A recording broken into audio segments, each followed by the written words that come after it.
when there's a disaster, like let's take Slave Lake was a classic example, there are three stages of helping people.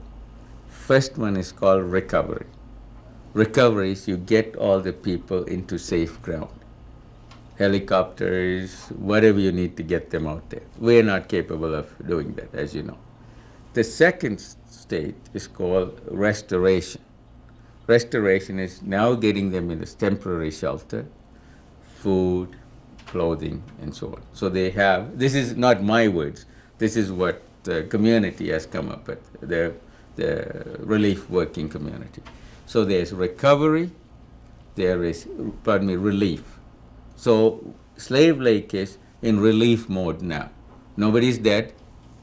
Recovery is done. They got the people out of there, wherever they're in relief mode. They will start the rebuild mode, which is the communities now have to be rebuilt. Clear the land, get some houses rebuilt, and so on.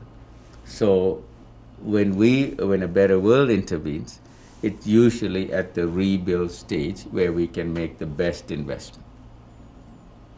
At the recovery and the relief stage, you need to have instant cash.